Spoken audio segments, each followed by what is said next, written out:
Hello everyone, this is मोहित त्रिपाठी और हमारी journey जो है पार्ट 8 तक पहुंच चुकी है।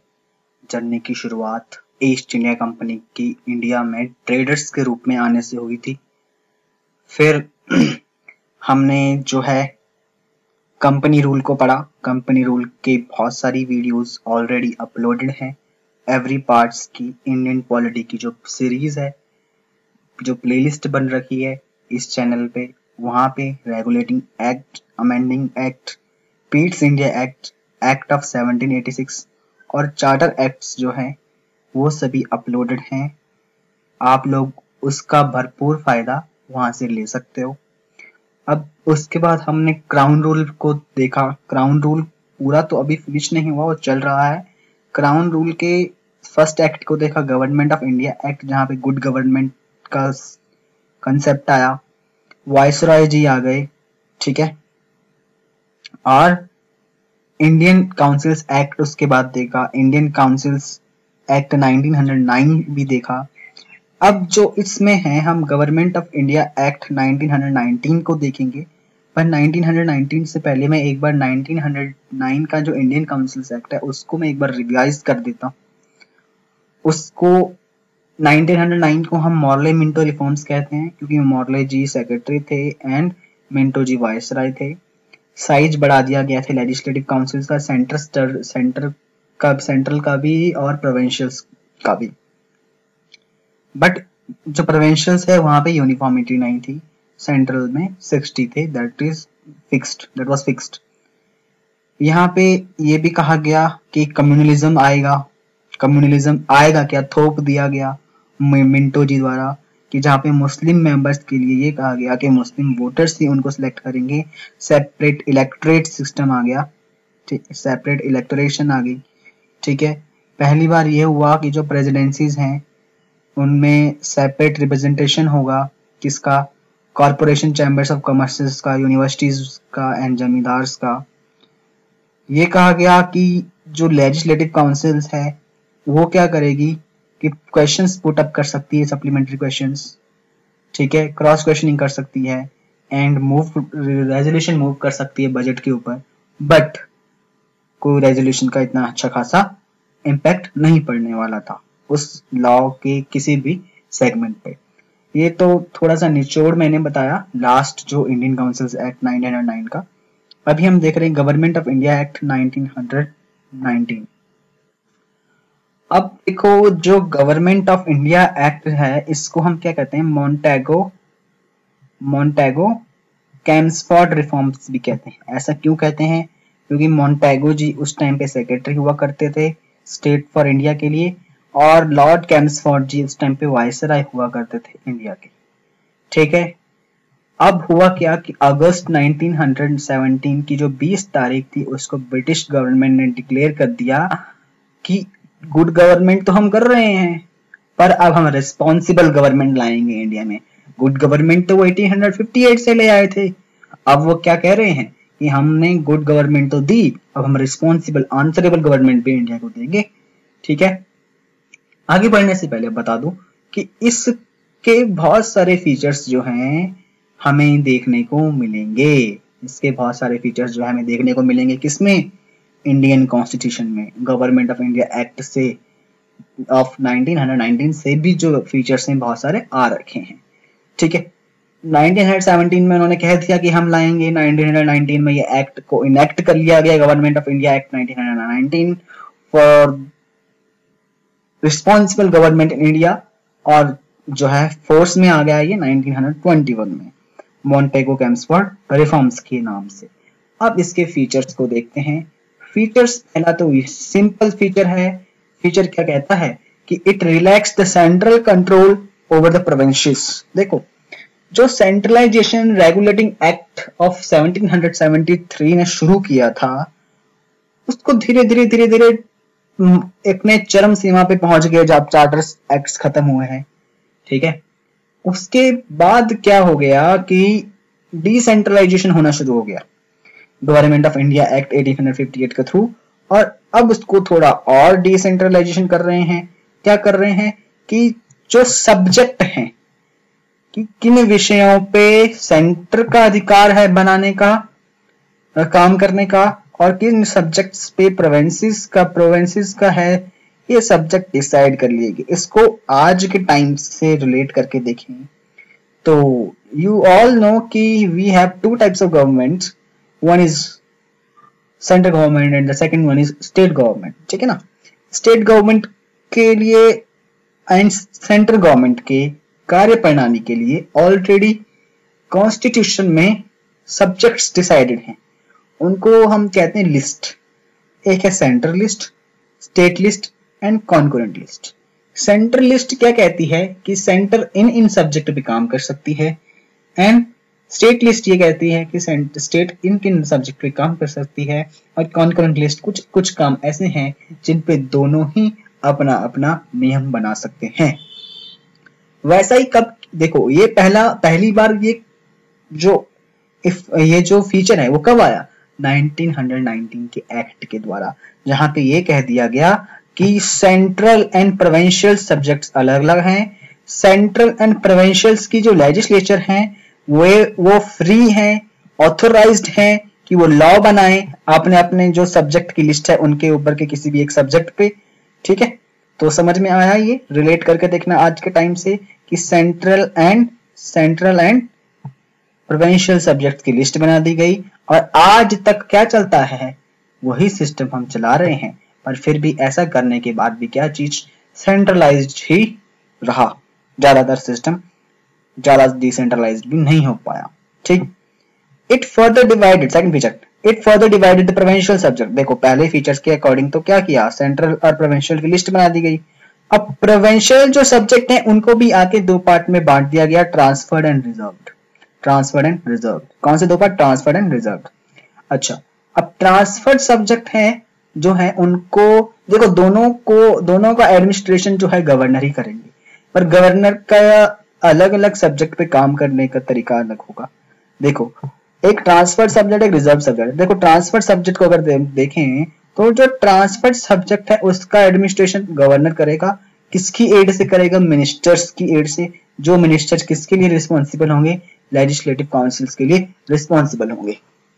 तो ट्रांसफर्ड सब्जेक्ट का जो मसौदा है वो हमने देख लिया कि जो ट्रांसफर्ड ऑफ सब्जेक्ट के काम करने के तरीके हैं गवर्नर के ट्रांसफर्ड सब्जेक्ट्स के ऊपर, वो अभी हमने डिस्कस किया। कि क्या डिस्कस किया, डिस्कशन इस तरीके से हुआ है कि जो ट्रांसफर्ड सब्जेक्ट है उनका एडमिनिस्ट्रेशन गवर्नर होगा, और गवर्नर कैसे करेगा, गवर्नर जो है एड ऑफ मिनिस्टर्स के जरिए करेगा, जो कि किसके लिए रिस्पॉन्सिबल होंगे, लेजिस्लेटिव काउंसिल के लिए रिस्पॉन्सिबल होंगे। और जो रिजर्व्ड सब्जेक्ट हैं उनका एडमिनिस्ट्रेशन भी गवर्नर ही करेगा, बट एग्जीक्यूटिव काउंसिल के work to be administrated by the governor and his executive council. देखो यहाँ पे गवर्नर और एग्जीक्यूटिव काउंसिल दोनों मिलकर काम करेंगे, ठीक है, जो कि रिस्पॉन्सिबल नहीं होंगे लेजिस्लेटिव काउंसिल को।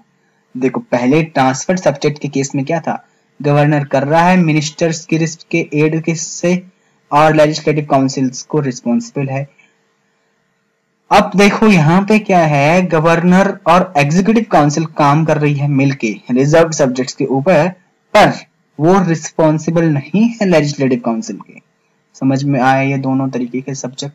तो इस तरीके के जो ड्यूअल तरीके की गवर्नमेंट हो रही है, डबल गवर्नमेंट, इस फीचर को हम कहते हैं डायरकी, जो कि एक ग्रीक वर्ड है, ठीक। अब ये डबल गवर्नमेंट इतनी सक्सेसफुल नहीं रही, इसे एक्सपेरिमेंट को फेल होना ही था, क्योंकि फर्स्ट टाइम फीचर आया है, इतना भी एडमिनिस्ट्रेशन इतना अच्छा नहीं था कि वो इसको लागू कर पाए। Third, it introduced for the first time bicameralism and unicameralism, दो फीचर होते हैं गवर्नमेंट के। बाइकैमरलिज्म आपने पार्लियामेंट में को देख सकते हो, पार्लियामेंट में लोकसभा है एंड राज्यसभा है, अपर हाउस लोअर हाउस है, दैट इज बाइकैमरलिज्म। दोनों सदनों का अपनी अपनी शक्तियां हैं, दोनों सदनों को के जरिए कोई लॉ पास होता है, दोनों, ठीक है। वैसे ही एक यूनिकैमरलिज्म है जहाँ पे केवल एक ही हाउस होगा। जैसे कि अगर हम स्टेट के जरिए देखें तो पंजाब में केवल एक सदन है, एंड उत्तर प्रदेश में 2 सदन है, महाराष्ट्र में 2 सदन है, ठीक है, तो मीन्स कह सकते हैं कि महाराष्ट्र में बाइकैमरलिज्म है एंड उत्तर प्रदेश में बाइकैमरलिज्म है and in Punjab it is unicameralism, unitary system. ठीक है, अब पहली बार क्या हुआ कि बाइकैमरलिज्म को ये फीचर आया, बाइकैमरलिज्म भी हम फॉलो करते हैं अभी तक, मैं कह रहा हूँ ना बहुत सारे फीचर इस एक्ट के हम अभी भी यूज में लाते हैं। बाइकैमरलिज्म आ गया, क्या कह दिया गया कि डायरेक्ट इलेक्शंस होंगे कंट्री में। ठीक है, अब क्या गया कि एक और चीज काम कर दिया गया कि जो इंडियन लेजिस्लेटिव काउंसिल है इसको रिप्लेस कर दिया गया बाई, रिप्लेस करना पड़ेगा क्योंकि इंडियन लेजिस्लेटिव काउंसिल तो पहले यूनिट कैमरिज्म में चल रही थी, अब बाई कैमरलिज्म आ गया है।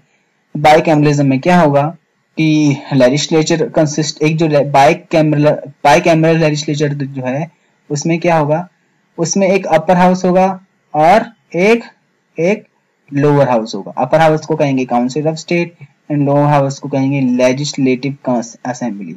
अपर हाउस को क्या कहेंगे, अपर हाउस को कहेंगे council of state, upper house को कहेंगे council of state and lower house को कहेंगे लेजिस्लेटिव असेंबली।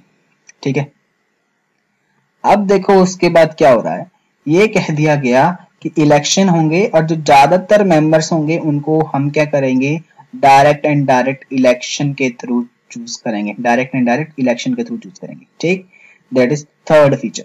फोर्थ फीचर क्या कहता है, इट रिक्वायर्ड, क्या चाहिए कि 3 जो मेंबर हैं 6 मेंबर में से, देखो वाइसराय की जो एग्जीक्यूटिव काउंसिल है उसमें हमने देखा था ना कि 6 मेंबर होते हैं, उन 6 मेंबर में से क्या होंगे, 3 का इंडिया का होना जरूरी है, means 3 should be Indian out of 6, but Indian cannot be commander in chief, Indian cannot be commander in chief, Indian cannot be commander in chief. देखो कमांडर इन चीफ नहीं बनाया गया, सेनापति नहीं बनाया गया, प्रधान सेनापति, ये कह दिया गया कि तुम जो है 3 की भागीदारी होगी इंडियन की, बट कमांडर इन चीफ हम नहीं बनाएंगे।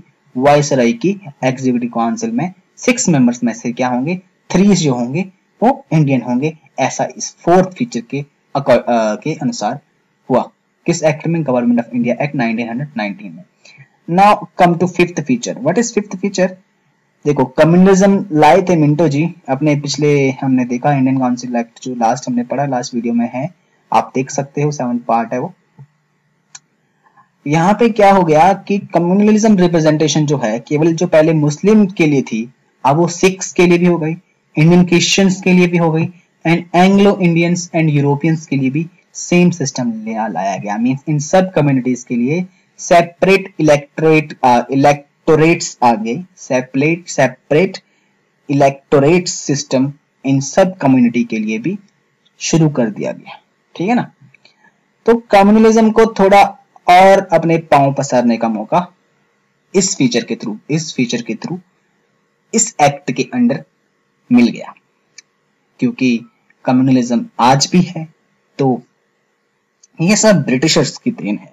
सिख्स के लिए अलग इलेक्टोरेट, इंडियंस के लिए, इंडियन क्रिश्चियन के लिए अलग, एंग्लो इंडियंस के लिए अलग, यूरोपियंस के लिए अलग। उनका कहना था कि तुम्हारा कल्चर अलग सबका, तुम साथ में कैसे रह सकते हो, तुम लड़ो ताकि तुम आपस में लड़ते रहो और हम जो हैं तुम पे राज करते रहें। ठीक, तो डिवाइड एंड रूल पॉलिसी जो कि सबसे बेकार होती है, जिसका खामियाजा हमें भारत की भूमि को बांट के चुकाना पड़ा।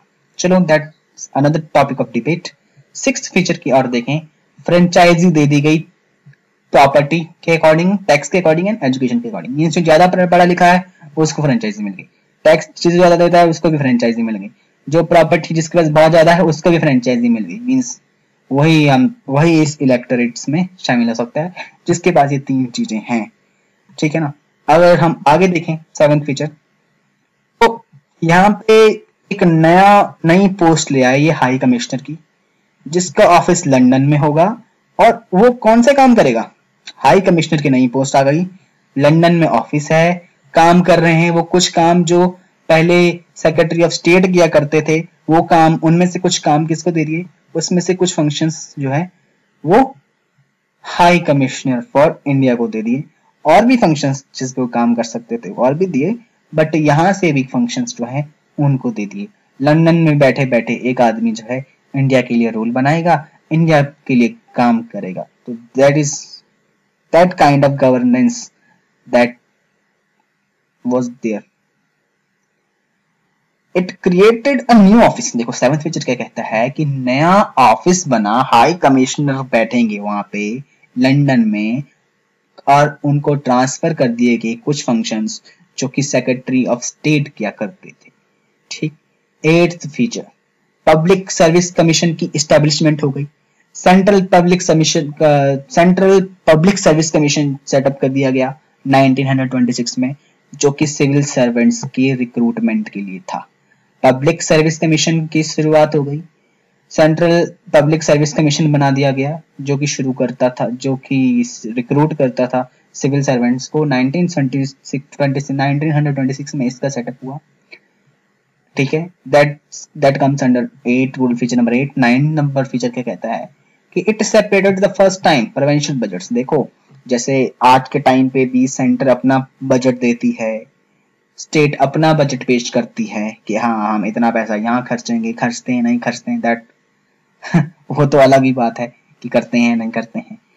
तो हुआ क्या, पहली बार ये फीचर तब आया इस एक्ट के अकॉर्डिंग कि सेपरेट अधिकार दे दिया गया प्रोविंशियल लेजिस्लेचर को कि तुम भी अपना बजट पेश कर सकते हो, तुम भी अपना बजट जो है इनेक्ट कर सकते हो, तुम भी जो क्या कर सकते हो, अपना बजट जो है इनेक्ट कर सकते हो। That was decided very first time in government of India act.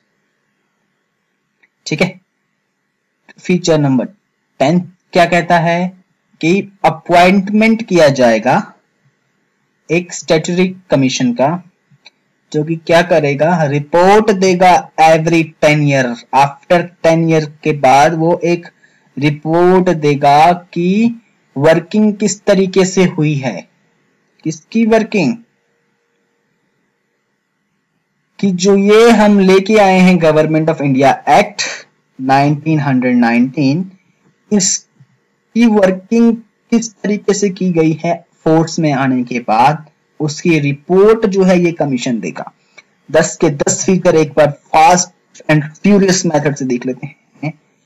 Central का कंट्रोल कम कर दिया गया, प्रोविंशियल लेजिस्लेचर एंड सेंट्रल के लेजिस्लेचर की अलग अलग लिस्ट बना दी गई, जिसपे वो लिस्ट लॉ कानून बना सकते थे, लॉ पास कर सकते थे। प्रोविंशियल के सब्जेक्ट को भी दो बांट दिया, ट्रांसफर्ड एंड रिजर्व्ड। थर्ड, पहली बार बाय कम्युनिज्म आया, अपर हाउस को council of state, lower house को लेजिस्लेटिव असेंबली कहा जाने लगा। फोर्थ, 3 में से 6 मेंबर इंडियंस होंगे वाइसरॉय की एग्जीक्यूटिव काउंसिल में से, एंड कमांडर इन चीफ जो है इंडिया का नहीं हो सकता। फिफ्थ, कम्युनलिज्म रिप्रेजेंटेशन बढ़ा दी गई, सेपरेट इलेक्टोरेट्स जो है 6 Indian Christian and Anglo Indians and Europeans के लिए भी बना दिया गया। फ्रेंचाइजी दे दी गई इन 3 गुणों के आधार पे, जो प्रॉपर्टी ज्यादा है, टैक्स ज्यादा देता है या एजुकेशन है, तो उसके अकॉर्डिंग हमने क्या कर दिया गया कि उस टाइम पे फ्रेंचाइजी दे दी गई। 7 हाई कमीशन का ऑफिस लंदन में बना दिया गया, जो कि जिसको ट्रांसफर कर दिए गए फंक्शंस बहुत सारे जो कि सेक्रेटरी ऑफ स्टेट पहले किया करते थे। पब्लिक सर्विस कमीशन बन गया, and central public service commission का सेटअप जो है 1926 में बनाया गया सिविल सर्वेंट्स को रिक्रूट करने के लिए। And 9th feature, provincial budget भी अब आ सकता है, प्रोविंशियल लेजिस्लेचर को इसको इनेक्ट करने के राइट दे दिए गए। 10th फीचर की एक कमीशन बनाएंगे हर 10 साल, मतलब 10 साल के बाद, जो कि इस कानून के, इस एक्ट के फोर्स में आने के बाद इसकी वर्किंग को देखेगा। So now that is end of government of India act of 1919। Now very important task, like share and subscribe करो, चैनल की ग्रोथ बढ़ाओ, ग्रोथ को रुकाओ नहीं, न्यू वीडियोस मिलते रहेंगे, वहां से ज्ञान का भरपूर फायदा उठाए। Okay, thank you so much and wait for my next video. Okay.